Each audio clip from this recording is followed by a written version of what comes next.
Saludos, queridos y queridas ficcionautas. Nuevamente bienvenidos a su espacio sabatino. Por aquí ya nos saludan varios, entre ellos mi hermanito Daniel Mauricio Grey. Bienvenido, bro, ¿cómo vamos? También pues ya están otros en sintonía. Está José Gallo. José, bienvenido, como siempre, con tus aportes oportunos. Carlos Clavijo, sí señor, hoy sí llegó temprano. Ahí está ya en la antesala. Muy bien.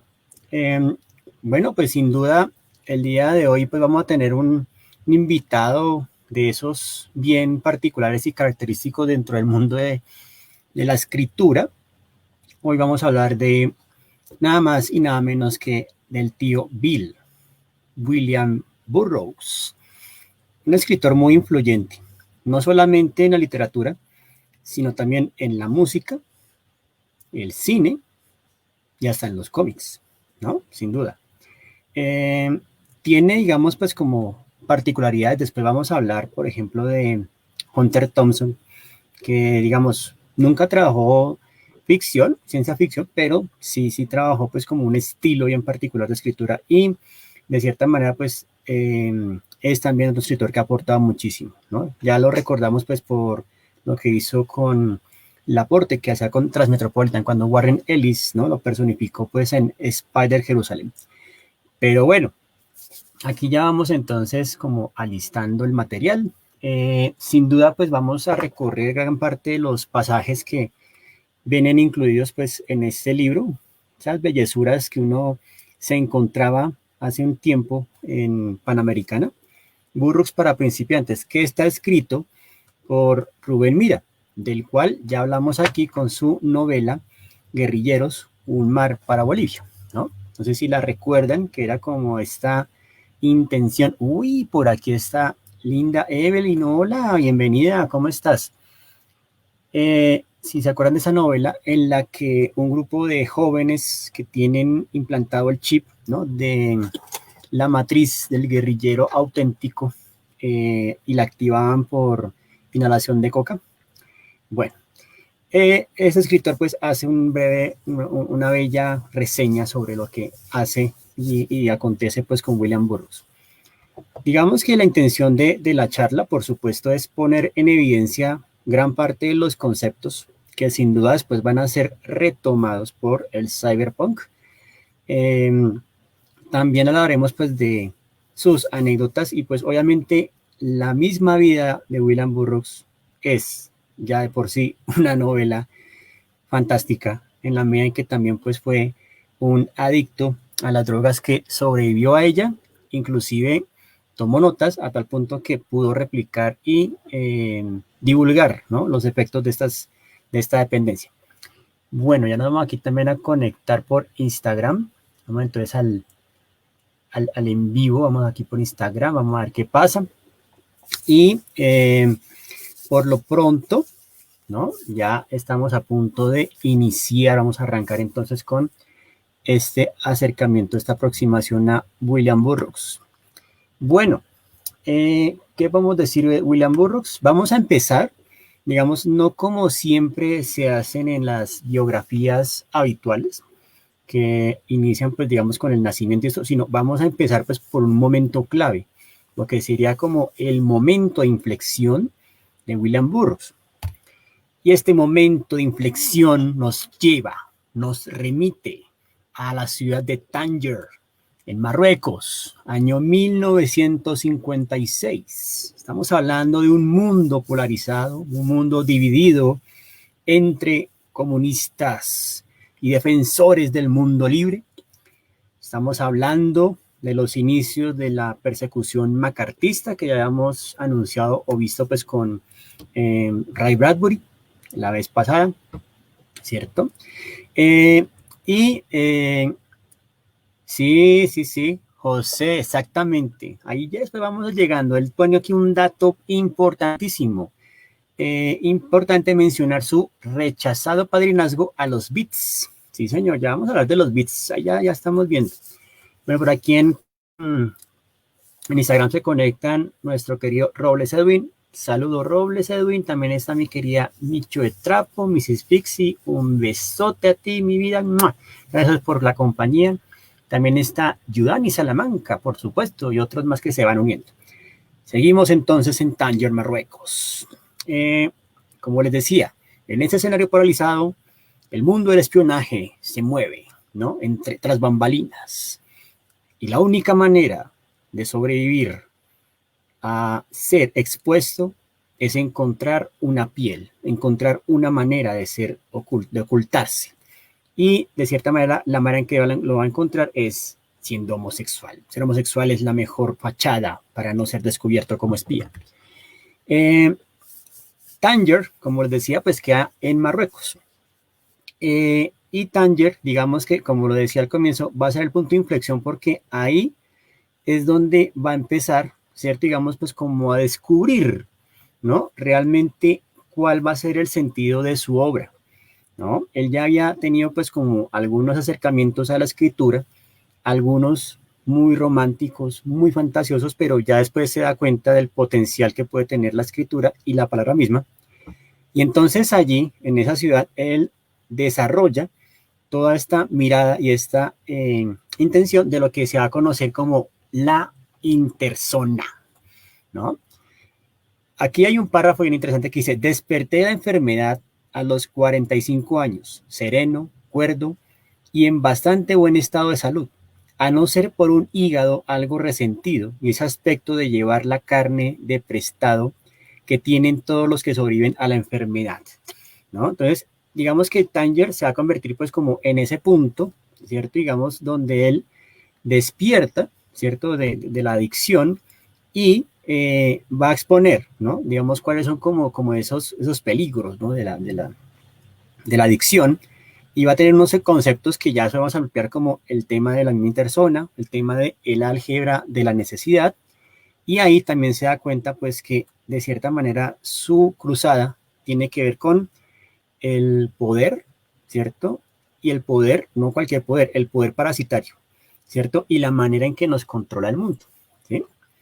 Bien, el almuerzo desnudo se empieza a escribir en esta etapa y se publica en 1959.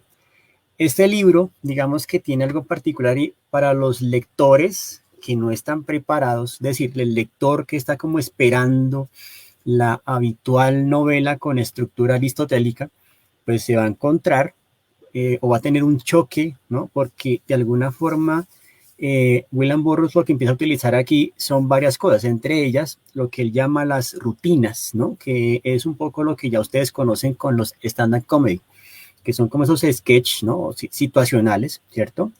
Y también es donde va a empezar a incluir otras técnicas como lo son el QDAP y el Folint, ¿no? Que básicamente el QDAP es muy heredado de los dadaístas y los situacionistas. Inclusive todas estas técnicas, pues digamos que él las conoce o él las encuentra por un artista que es Brian Gysin. Hablaremos más adelante de él, ¿no? Y básicamente que el mismo Burroughs, ¿no? declara que los capítulos se pueden leer en cualquier orden. Los lectores, digamos que siguen la narración, pues básicamente de William Lee, ¿no? Que es, digamos, aquí como su proyección, su alter ego, quien toma diversos alias, ¿no? Y básicamente, pues está en Estados Unidos, a México, y pues obviamente pasa por Target, y precisamente, pues ahí llega al tema de las interzonas, que aquí la proponen como una zona imaginaria, pero realmente es como ese lugar que responde a la alteración de conciencia producida por los alucinógenos, ¿no? Básicamente, ese sería, digamos, pues como el concepto. Y claro, ahí pues tenemos que mencionar ya de entrada pues esta adaptación que hace pues David Cronenberg, ¿no? Que inclusive pues tiene a el badass americano, pues que uno lo recordaba por Buckaroo Banzai o pues por ser Murphy en Robocop, ¿no? ¿A quién mejor, qué mejor elección que este man pues para hacer a William Lee? Recordemos, ¿no? Que la historia pues nos habla de un exterminador, ¿no? De insectos, que pues digamos está padeciendo el tema de la adicción y esto hace que él empiece como a oscilar, ¿no? En esas interzonas donde empieza a inclusive hasta hablar con su máquina de escribir que tiene, aparece en insecto, y esta máquina de escribir le empieza a susurrar todos los peligros a los que está expuesto, pues por lo que él conoce. Y por eso tiene que infiltrarse en la organización para saber los secretos, ¿no? Y revelar así, pues, qué está ocultando, cuál es el secreto, cuál es la conspiración detrás de todo esto, ¿cierto? Eso es básicamente como la propuesta. Hay un pasaje bien interesante también en esta novela, y fíjense que es que aquí empezamos por eso también es un punto de inflexión, y es una escena donde está su esposa, y está como pues, obviamente llevada, digamos, tiene algunas copas encima, y le dice al buen William, ¿no? Al William Lee, a que no eres capaz de darle un tiro a este vaso. Ya se coloca el vaso, y pues William, ni corto ni perezoso, también bajo el efecto del alcohol, dispara y no le da el vaso, sino le da la cabeza. Entonces la esposa fallece, deja su alma, o digamos, asciende al plano astral, ¿cierto? Y de cierta manera esto le valió pues la famosa anécdota de el síndrome de Guillermo Tell, ¿no? Fíjense, ahí ya empezamos a ver como varias cositas. Primero, este evento en particular, ¿no? El hecho de que hiciera esta escenita del Guillermo Tell es porque siempre quedó fascinado por el disparo, el hecho de disparar, ¿no? Inclusive él estuvo durante una época en un internado masculino donde, digamos, pues desarrolló como estos gustos, no solamente por las armas, sino también por los muchachos, ¿no? Bueno, por aquí Adrián Andrés ingresa a nuestra sala y nos habla de que Naked Lunch es excelente. Sí, señor, es una gran película, una gran adaptación. Entonces, sí, mis queridos y queridas ficcionautas, nuestro amigo William Burroughs fue a la cárcel momentáneamente.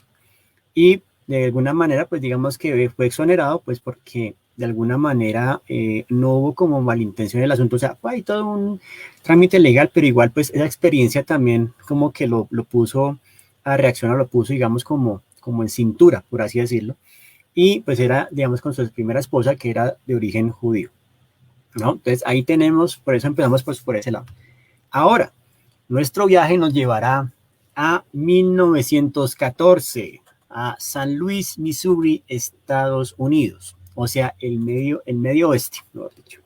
O sea, un lugar, una tierra de nadie, pues. ¿Qué pasaba por allá? Pues no mucho, ¿sí? Y eso hace, pues, que nuestro amigo William Burroughs en su infancia, pues, desarrolle un gusto y una afinidad por la literatura, porque dice que es como la única manera de, digamos, de buscar o de lograr la evasión, como de escapar por un instante de esa realidad como tan quieta, como tan pasiva, ¿cierto? Entonces, esto va a ser importante. 1914, pues conocemos que es el año donde se inicia la Gran Guerra, ¿cierto? Digamos, pues todo este conflicto que se desarrolla en Europa, pues que indudablemente a Estados Unidos también lo va a impactar, ¿cierto? Y, bueno, por aquí también de paso saludamos por acá a Ramón Medina, también está mi querida Leisis Flores, hola, bienvenida. También por aquí está Adrián y los que van yendo y por ahí después los voy saludando. Bueno, en Missouri, digamos que unos años antes, aparece un personaje que es William Seward Burroughs. Fíjense ese nombre, ese es el abuelo paterno de William Burroughs. Este señor patentó una máquina de cálculo, una máquina de sumar de cálculo, y que ese patente, digamos, pues le dio la oportunidad de crear todo un emporio. O sea, empezó a fabricar calculadoras, ¿no? Básicamente. Y pues la primera fábrica se inauguró en 1884 y esto pues se siguió expandiendo y esto pues ya les dio, ¿no?, a la familia Burroughs la posibilidad de tener una posición privilegiada. Entonces podríamos decir que William Burroughs nació en el privilegio, o sea, nació como en un entorno donde todo lo tenía como muy a la mano, todo digamos como que iba muy bien, ¿cierto? Pues con esta cuestión.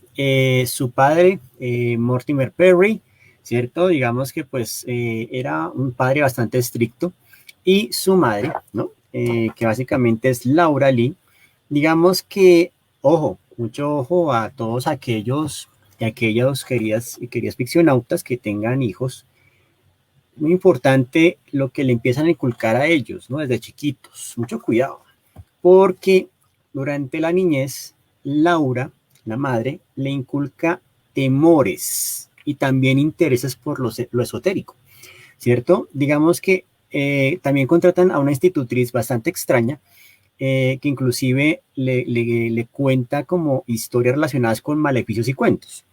Por ejemplo, esta institutriz le decía que si no haces pipí y popó, un terrible sin pies saldrá por el agujero, ¿no? O sea, con cosas como esas, pues uno dice, no, no, pues ahí está pasando algo, ¿no?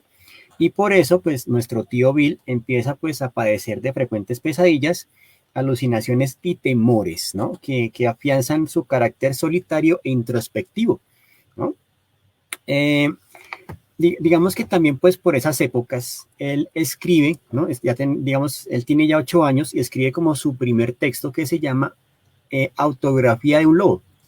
Y aquí pues él utiliza un procedimiento de dar voz a un animal que narra, que está moribundo, sus aventuras solitarias, herido después de un combate con un oso, ¿no? Entonces ahí vamos, ¿no? Ahí vamos. Inclusive hay otro personaje también involucrado en esta historia, ojo a este personaje, Ivy Ledbetter Lee. Este señor que estoy pronunciando acá es el tío materno y es el pionero de las relaciones públicas que fue contratado después por los Rockefeller, ¿no? Para llevar pues a cabo todo el tema y es digamos como el que patenta esta profesión, relaciones públicas.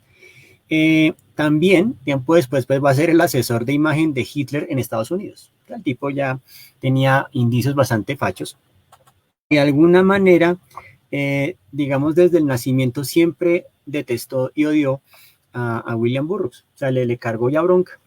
Y resulta pues que el hijo de este señor, de Ivy Ledbetter Lee, que se llamaba James, no bajaba a nuestro querido tío Bill de ese hijo de, ya sabemos quién, ese hijo de meretriz, para no tener conflicto aquí pues con la plataforma, pero ya vamos a andar al punto.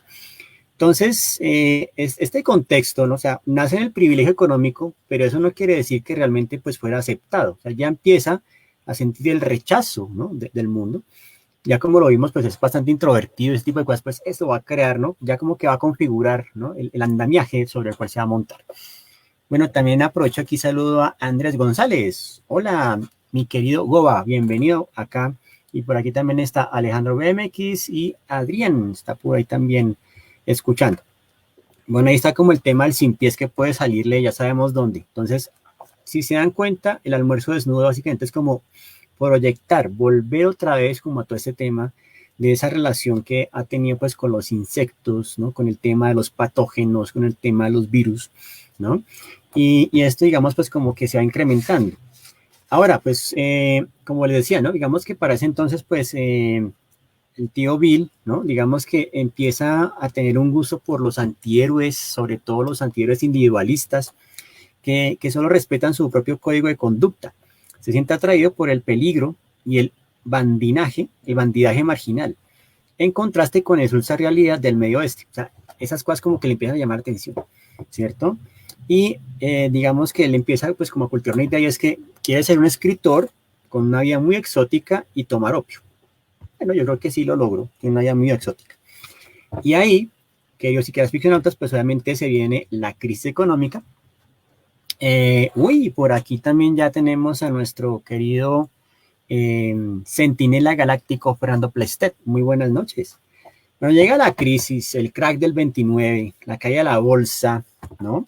Y esto hace pues que la familia Burroughs pierda gran parte de su poder adquisitivo y obligue, ¿no? A la familia a mudarse. ¿Y a dónde se van a mudar? Pues se van a mudar a nada más y nada menos que Los Álamos, ¿no? Que posteriormente ahí va a ser un campo de pruebas atómico, ¿no? Pero en ese entonces digamos que era un pueblo apacible.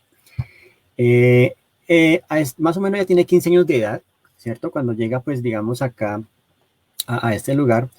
Y digamos que para ese entonces también digamos que está, ¿no? La caída de la bolsa y pues este escritor Scott Fitzgerald, que lo conocemos también por el extraño caso de Benjamin Button, escribirá Crack Up, ¿cierto? Y básicamente es como el reaccionar y un despertar bastante fuerte del sueño americano. ¿cierto? Entonces esto va a ser bien importante. Aquí también digamos que William va a empezar pues como a adquirir los gustos por leer a André Gide, Oscar Wilde, Charles Baudelaire, ¿no? Los poetas malditos, y se mantiene al margen de cualquier actividad grupal, o sea, él ya practicaba el distanciamiento social, muy parecido a lo que hacía Lovecraft, ¿no? Y a él, como les digo, pues lo mandaron, digamos, pues a un internado, ¿cierto? Digamos, donde le interesa, lo que más le interesa a él básicamente son los ejercicios de tiro y el trato con sus compañeros, y uno en particular, ¿no? Con el cual lleva una relación y empieza a escribir un diario, ¿no? Escribe un diario, ¿no? Que está fechado pues en 1929 y que básicamente él después como que lo quema, ¿no? Porque de cierta manera siente que aquí ya como que viene como una traición propia de las palabras y del lenguaje, pues como de lo que él vive en ese momento. Y, y este, digamos que lo lleva a alejarse pues bastante tiempo de la literatura. Y eso pues digamos que también lo lleva a contemplar otro aspecto muy particular, ¿no? Él empieza aquí, y eso en palabras de Rubén Mira, ¿cierto? Él empieza como a entender que la palabra se perfila como un instrumento peligroso, ambivalente, al desconfiar de la escritura como un medio transparente para atrapar el sentido de la experiencia. Bill comienza a alejarse de la búsqueda creativa que lo acercaba al mundo de los sueños, una perspectiva desde donde podía localizar los últimos resplandores del crepúsculo sin naufragar en ellos, ¿no? Ahí se da cuenta básicamente esto, empieza pues como esa inmersión, ¿no? Como en esos otros aspectos de la literatura. Más adelantico, ya estamos años luz, estamos llegando pues a los 60, ahí aparece, digamos, pues todo lo que va a haber, digamos, o lo que va a ser, digamos, la generación Beat, ¿cierto? Que son pues como esos escritores que empiezan pues como a darle un giro de tuerca a todas las expresiones narrativas, y que arranca pues con Jacques Kerouac y este libro que se llama En el Camino, que inclusive yo creo que ustedes saben o conocen que este manuscrito se hizo en un rollo, ¿no? Kerouac lo que hizo fue colocar, ¿no? Papeles con una cinta y empezó a escribirlo, o sea, básicamente la escritura misma también evoca pues el mismo sentido, y por eso también se llama En el Camino por eso. Hay una muy buena adaptación, no me acuerdo la fecha, de pronto aquí los que me están escuchando me pueden ayudar con eso. Inclusive en esa película aparece Viggo Mortensen encarnando al buen tío Lee, al Uncle Bill, ¿no? Al Uncle Bill. Y es una personificación muy, muy potente, muy chévere, o sea, realmente ahí el man se fajó, ¿no? Eh, y en la carretera es eso, inclusive hay un pasaje en el libro donde se encuentran con William Burroughs, se quedan en su casa unos días, ¿no? Y obviamente pues ahí con el tema de sus escopetas, sus hijos, su esposa, bueno, todo el rollo ahí. Es bien interesante. Creo que es del 2000, sí, es la del 2010, sí, no me acuerdo el nombre, aquí José Gallo me ayudó con la fecha, pero no me acuerdo realmente el director, pero bueno, son actores que uno reconoce ahí, uno dice como, ah, sí, esto ya los he visto por ahí. Pero ahí Viggo Mortensen se hace un papelazo. Y digamos lo que muestra en el camino es digamos como ese road movie, ese road trip, ¿no? Que va por diferentes locaciones entre la frontera, Estados Unidos, ¿no? Y pues digamos pues en una época en particular es como muy descriptivo. Ahí también está Allen Ginsberg, que es este poeta que empieza pues como a darle voz a todas las actitudes mecánicas que uno desarrolla durante el día, ¿no? Digamos ir al supermercado, ir a hacer compra, etcétera. Mejor dicho, empieza a darle una voz poética al modelo neoliberal, ¿cierto? Por así decirlo. Y pues William Burroughs, ¿no? Que pues de cierta forma él está como muy, muy, muy al margen, pero digamos que está pues también incluido por sus desarrollos experimentales con la escritura. Ahí, digamos que hay algunos pasajes bien, bien simpáticos, bien bonitos, ¿no? Digamos que para esas épocas, pues acaba la Segunda Guerra Mundial, ¿no? Y muchos jóvenes, pues comienzan a descubrir que no existe un lugar verdaderamente libre para ellos, ¿no? En el Gran País de la Libertad son tiempos de ponerse en movimiento. Un ajetreado Hudson 49 devora kilómetros impulsados por un incontenible frenesí, ¿cierto? Dos jóvenes conducen por las carreteras del país en un viaje de Nueva York hasta San Francisco. Van recorriendo las rutas abiertas por Melville, Whiteman y Hemingway, pero desvían un poco su itinerario. Cuando llegan a la casa cerca del río Mississippi, en las afueras de Nueva Orleans, el sol comienza a declinar. El viejo Bull Lee no está en casa. pero Jane, su mujer, sí, buscando los incendios que la droga dibuja en su mente. Rara vez reciben visitas, así que cuando alto, delgado, extraño y lacónico, el viejo Bull vuelve, lo recibe con cordialidad. Bien, al fin han llegado, vamos a tomar un trago, ¿no? Dice aquí el viejo Bully, o sea, aquí es la personificación de Bully. Carlos Franco, sí, eso, ahí están los actores, vean, Viggo Mortensen, Guy Pearce, Robert Duvall, Charlize Theron, bueno, vean, ahí ya tenemos la nómina.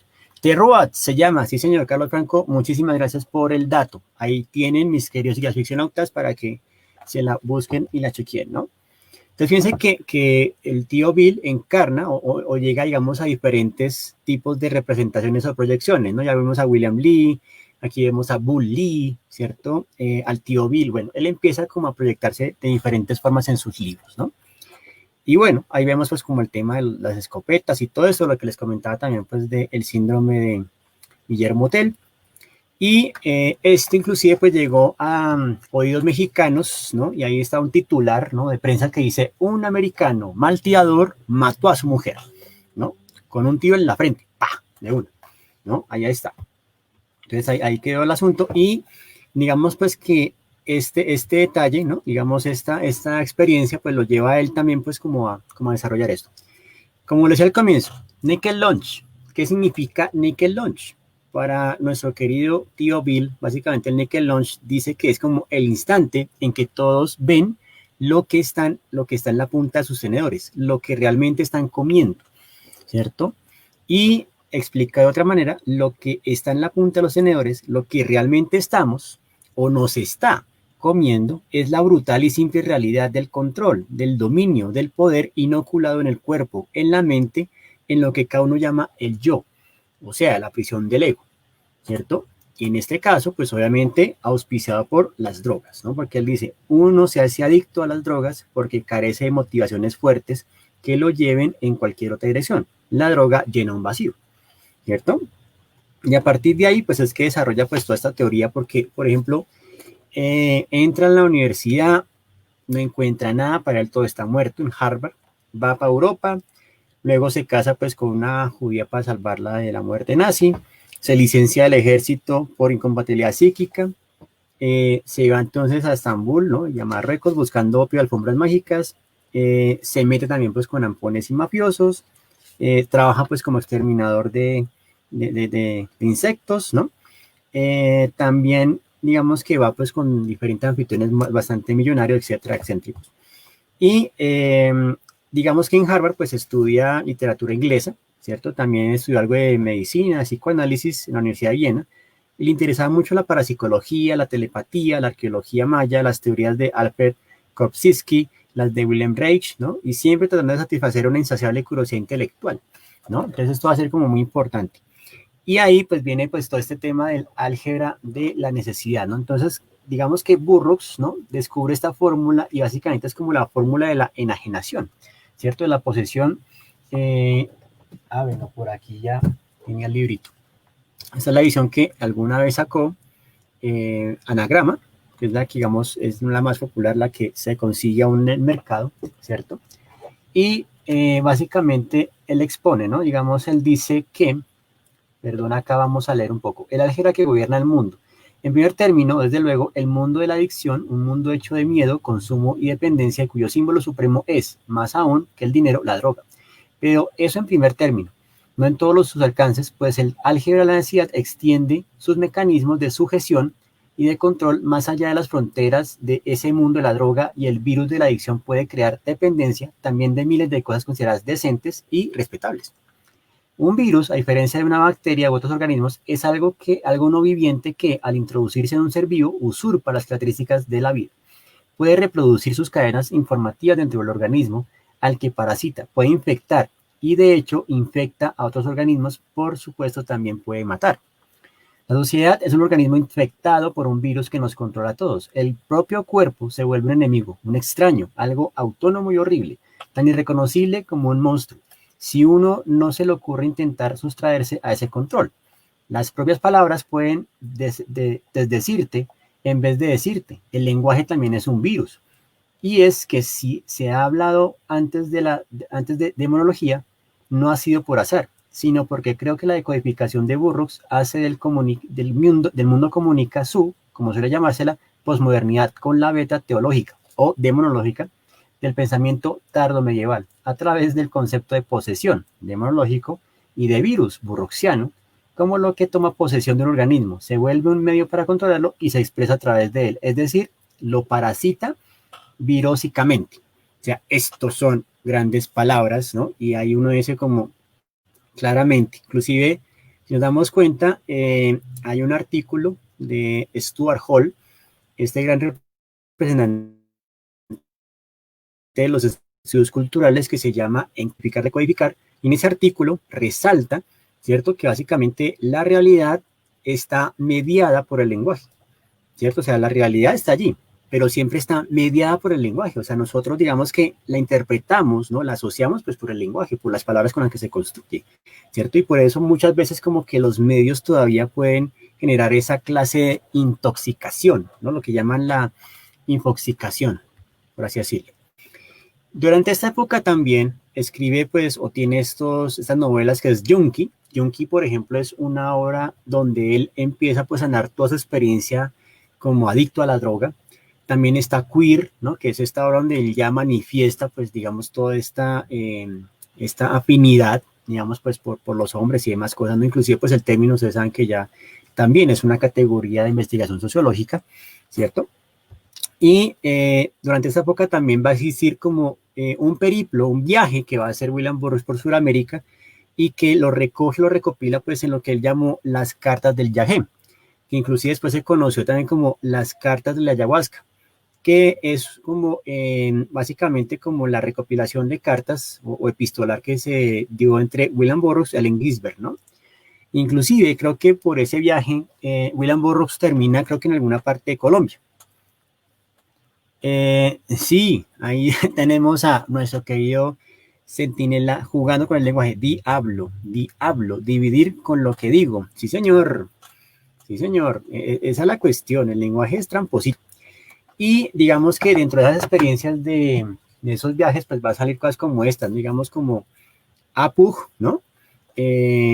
Está aquí otros textos, ¿no? Inclusive pues van a salir otras iluminaciones, también pues como un camino que va a tener con los cómics, que es el señor Talc, ¿no? En Perú también, sí, sí señor. O sea, él estuvo también en Perú, estuvo en Colombia, estuvo en México, estuvo ahí, hizo todo un periplo por Sudamérica, pues conectado siempre pues con el tema de los alucinógenos. Sí señor, él estuvo allá en Perú.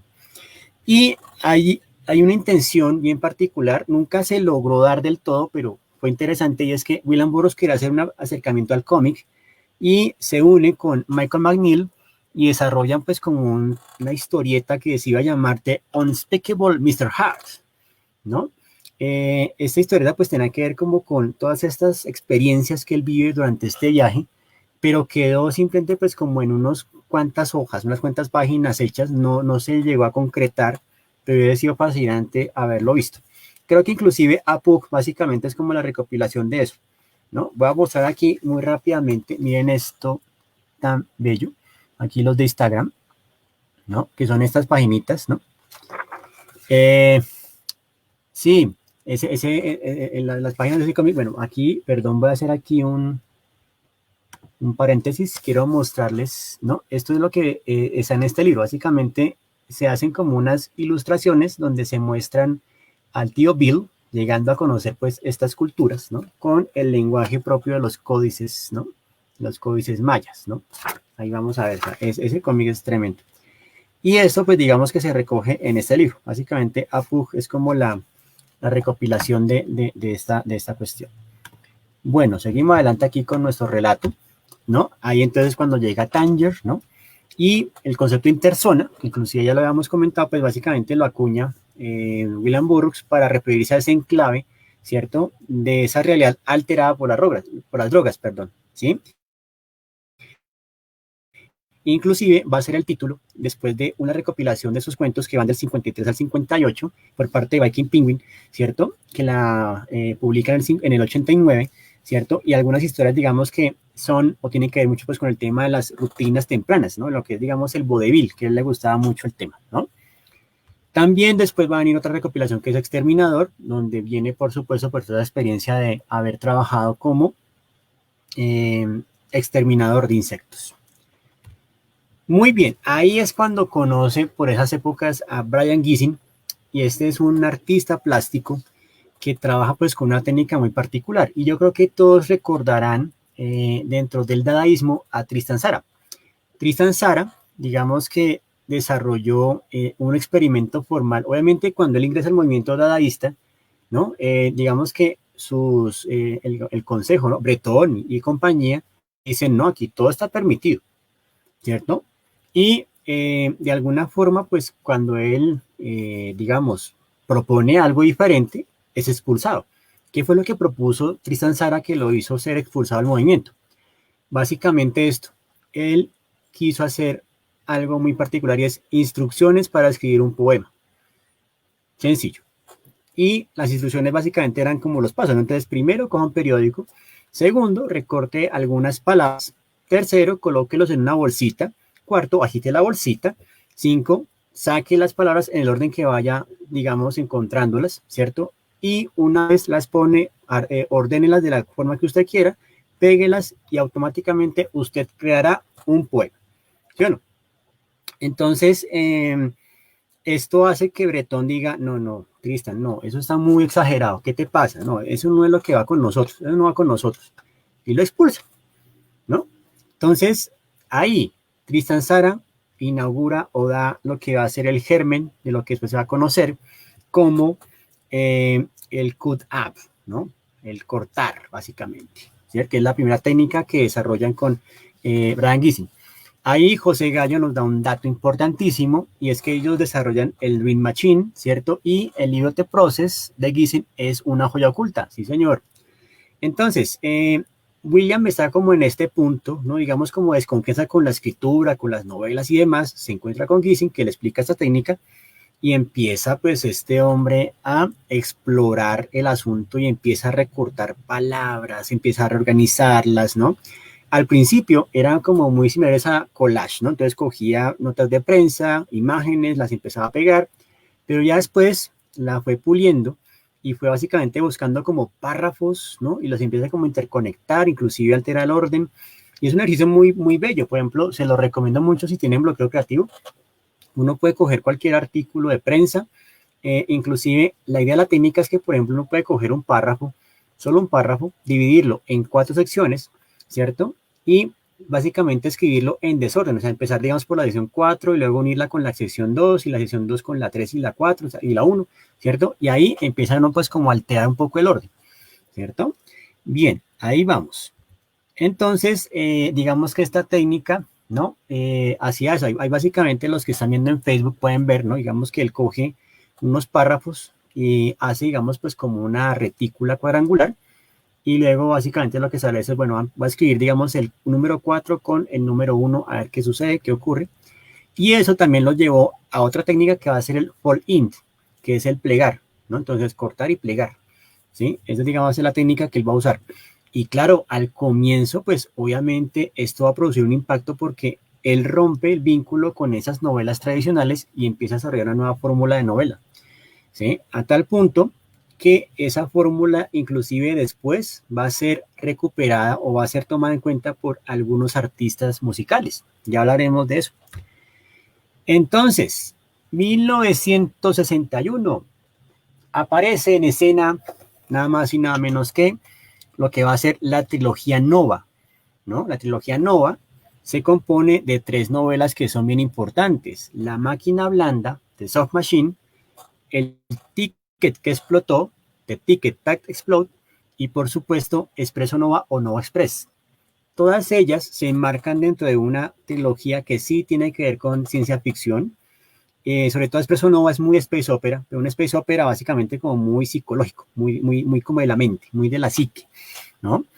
Entonces, hay un libro también muy recomendable que es este. Este lo editó nada más y nada menos que El Cuenco de Plata. Se llama La Tarea y es unas entrevistas que tiene Burros con Daniel Odier. Y precisamente sobre eso, les voy a leer un pasaje bien bonito. bien chévere que nos explica el porqué del asunto de esto, ¿no? Entonces, Daniel Oldier le pregunta, sus libros, especialmente a partir de The Ticket Tack Explode, ya no son novelas. La ruptura con la forma novelesca es perceptible desde The Naked Lunch. ¿Hacia dónde se orienta esa ruptura? William Burroughs responde, es difícil decirlo. Creo que la forma de la novela probablemente está pasada de moda y hay que mirar hacia adelante, quizás hacia un futuro en que la gente no lea nada o lea solo libros ilustrados o revistas o cualquier tipo de lectura abreviada.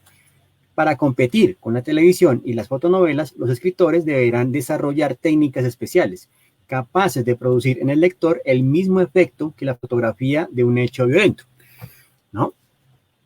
¿Qué separa Almuerzo Desnudo de No Express? ¿Cuál fue la evolución más importante entre estos dos libros? Yo diría que la introducción del método Cut Up y Fold In, montaje y plegado, que se produjo entre el Almuerzo Desnudo y el Espresso Nova. Es sin duda la evolución más importante. Creo que en Espresso Nova me alejé más de la forma convencional de la novela que en el Almuerzo Desnudo. De ningún modo me parece que Espresso Nova sea un libro plenamente logrado. Él mismo es consciente, ¿no? Por acá, sí, José Gallo dice, detalle, la única forma de librarse del virus del lenguaje es cortarlo. Es el CUDAP, sí señor, hay que destruir el orden en el que está escrito el lenguaje, ¿cierto?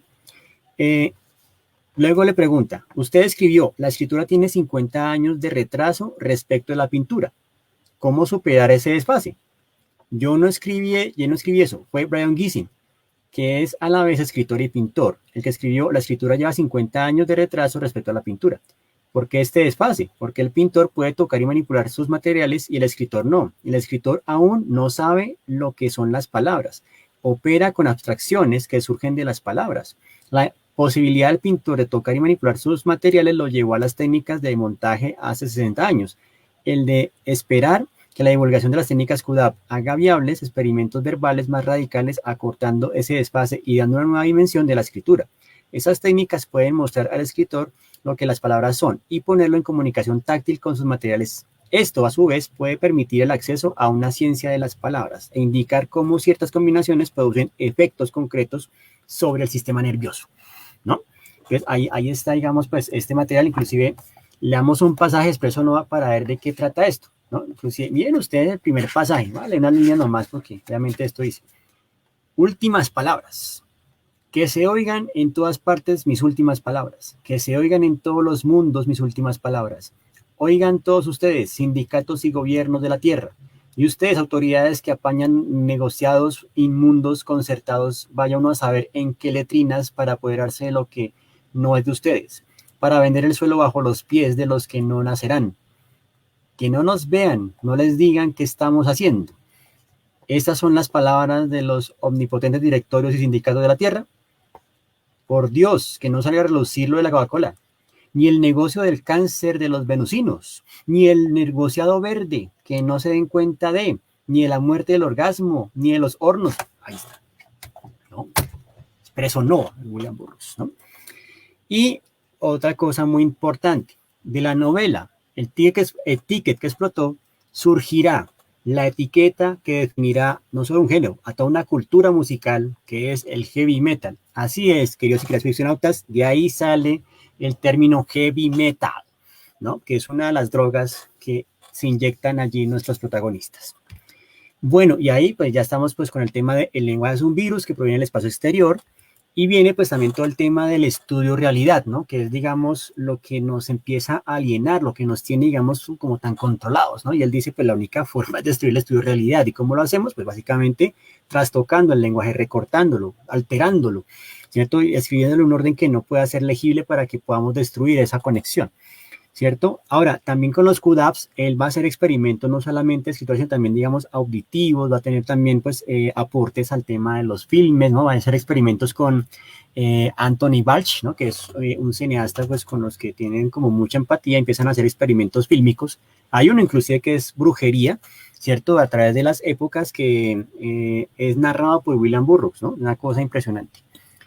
Y ahí está, pues, ¿no? Inclusive a él le gustaba mucho coger conversaciones en la calle, grabarlas, luego escucharlas y empezarlas como a hacer un montaje diferente, ¿no? En fin. Entonces, ¿no? Lo más difícil para un escritor es escribir y poder seguir haciéndolo. Escribir es una tarea peligrosa, la mayoría queda en el camino.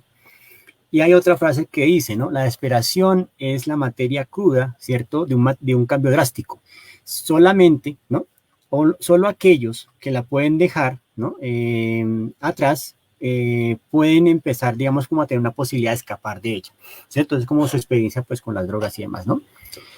Sí, José Gallo, experimentos pornográficos. Bueno, aquí es importante y quiero contar esa nota rápidamente. Creo que todos recordarán que el título de Blade Runner no es propio de Ridley Scott y el guionista David Peoples o Hampton Fancher, no señor. El título básicamente proviene de un intento de William Burroughs por hacer un filme, ¿no? Él escribió un guión para una película que se llama Blade Runner, pero este guión respondía a una novela publicada en 1974, escrita por Alan Nourse, ¿no? Que se llamaba The Blade Runner. Y en esa novela básicamente se hablaba de los corredores de palas, ¿cierto?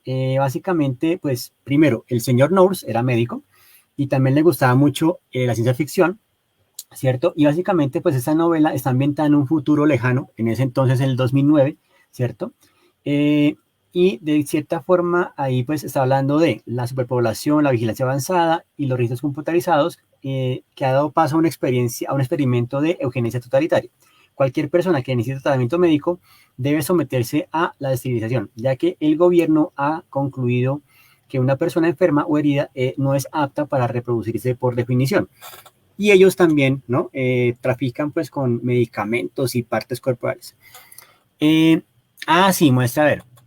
José Gallo me dice otro dato. Hizo quebrar una cafetería del que lo echaron paseándose al frente con una grabadora con cudaps de sirenas. Sí, señor.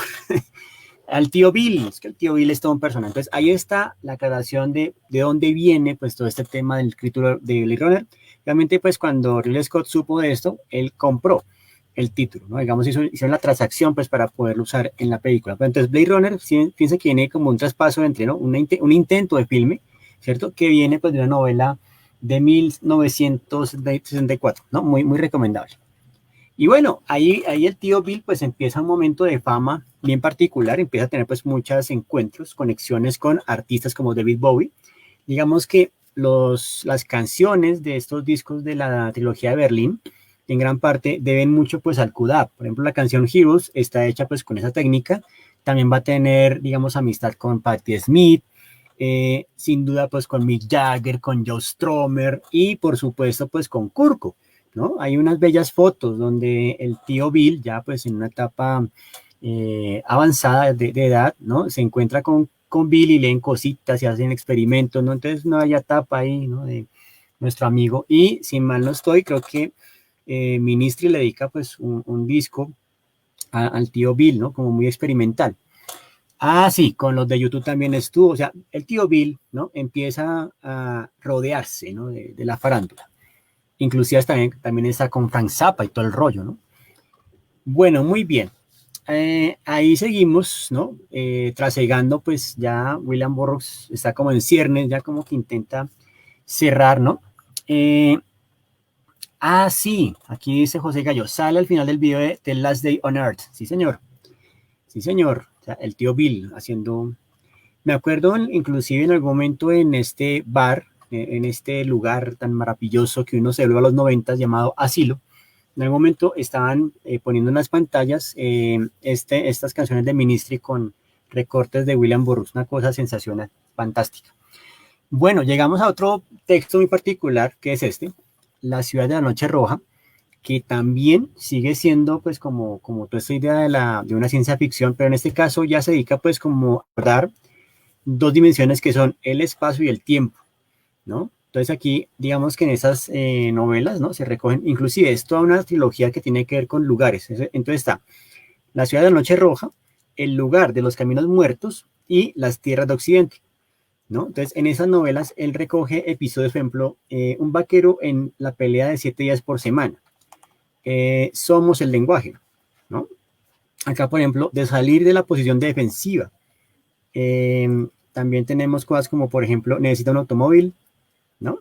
Y son como textos cortos, ¿no? Que básicamente van como interconectados de esa manera. Entonces, este, digamos, el texto que están viendo los de Facebook, ¿no? Es básicamente lo que se ve en la contratapa, ¿no? Que es, digamos, como ese elemento que uno tiene al momento de adquirir libros, ¿no? Bueno, a menos que uno lea una reseña, pero bueno, uno tiene estos elementos en la librería y básicamente dice, el espacio y también el tiempo característico de las ficciones de Burroughs puede identificarse con ese paisaje continuamente presente en sus libros, que él mismo bautizó como interzona en Naked Lunch, y donde puede situarse en todas sus novelas, incluidas las últimas con los títulos tan topográficos, ¿no? Un lugar de tráfico, no solo espacial, no solo comercial de cuerpos y sustancias, imágenes y tecnologías, sino también de sitios y épocas, desde un futuro interplanetario no fechado hasta cada uno de los puntos, San Luis, Nueva York, México, Tánger, de la particular trayectoria del autor a un pasado aún más remoto del que llegan antiguos guerreros, esclavos o piratas de todas las razas y orientaciones sexuales, concebidas aquí, donde nada es verdad, todo está permitido, como tanto se ha citado, pero la consecuencia más evidente de este estado de cosas no es la sosa libertad con que se sueña la mala lírica, sino un hormigueo continuo de los tratos e intercambios donde no existe la equidad y la única honestidad posible entre tanta estafa reside en la comprobación pertinaz de que todo, por falso que sea, tiene consecuencias y siempre se gana o se pierde, aunque no definitivamente. Y esto lo escribe Ricardo Baudel, ¿cierto? De La refinería literaria, ¿no? Que básicamente como parte del prólogo de esta obra. Entonces, pues ahí vemos, ¿no? Digamos, pues este escritor tan particular y que, pues, del cual estamos haciendo, pues, como este sondeo, este bello resumen, ¿no? Y, pues, de cierta forma, repito y reitero, les recomiendo, si pueden conseguirse la tarea, que es como unas entrevistas muy a profundidad para entender todos los conceptos de Burroughs, y si alguna vez por casualidad pueden encontrar ¿no? En Panamericana, pues obviamente va a ser bien interesante esta cuestión, ¿no? Por acá, me dice José Gallo, en la revolución electrónica habla sobre los experimentos con audio y video. Sí, señor, ahí está reseñado en ese ensayo. Él dice que en un universo pregrabado, toda modificación de grabaciones modifica espacio-tiempo. Sí, señor, esa es, ¿no? Gracias, José Gallo, por estos brillantes apuntes que nos adentran más en este sentido. Bueno, mis queridos y queridas ficcionautas, pues ahí vamos llegando, pues como finalizando un poco con el tío Bill, ¿no? El tío Bill, pues obviamente encuentra la salida, ¿no? De este plano material, ¿no? Básicamente, pues en 1997, ¿cierto? Y pues ya digamos que se consolida como una figura central de la literatura y la contracultura del siglo XX, y pues digamos también por su caracterización o por su experimentación y de renovación de la forma narrativa. Si ustedes se dieron cuenta, y eso que no hemos hablado mucho de Neuromante, Neuromante bebe muchísimo de los experimentos de Kudab y de Follin, ¿no? Inclusive gran parte de la jerga de Neuromante viene mucho de eso, ¿no? Entonces yo creo que el cyberpunk le debe muchísimo a William Burroughs, ¿no? En particular, entonces por eso había que hacerle sentido, esta charlita con este autor que me parece tan importante y tan interesante, ¿no?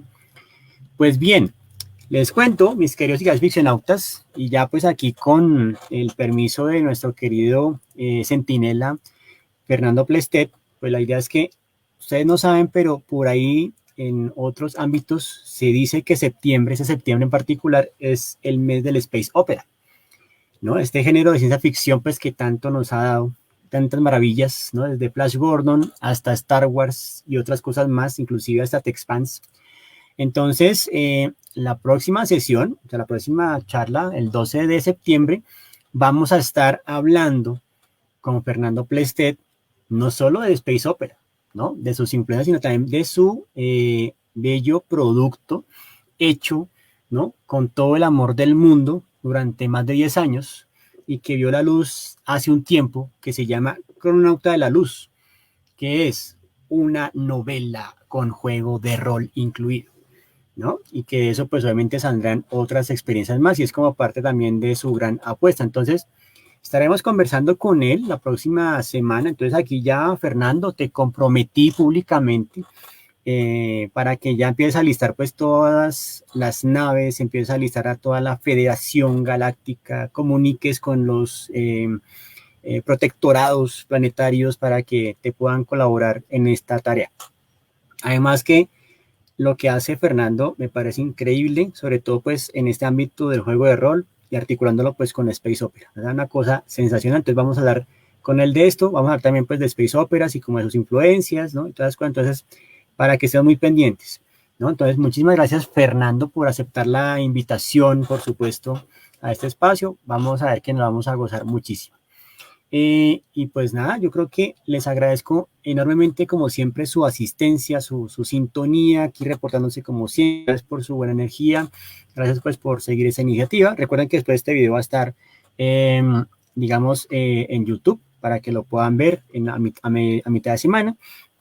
Y pues espero que les haya sido de provecho pues este paneo muy rápido por la obra de William Burroughs, este escritor tan influyente.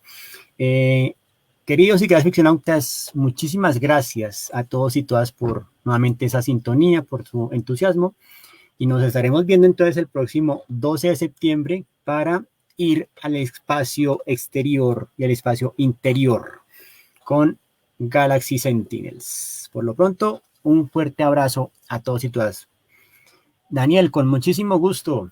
Y por aquí también, pues ya nos vamos despidiendo, ¿no? Entonces, por acá, a los amigos de Face y amigas de Face, muchísimas gracias por su sintonía. Nos vemos. Gracias también a José Gallo por los grandes apuntes que nos hiciste el día de hoy. Realmente, pues ya nutren bastante la charla y eso, pues la idea, ¿no? Que ustedes vayan también como interactuando, participando. Muchísimas gracias a todos y todas. Nos vemos entonces dentro de 8 días. Larga de prosperidad y mucha buena energía para todos ustedes, ¿no? Muchas gracias, Johan. Nos vemos entonces. Un abrazo a todos. Chao.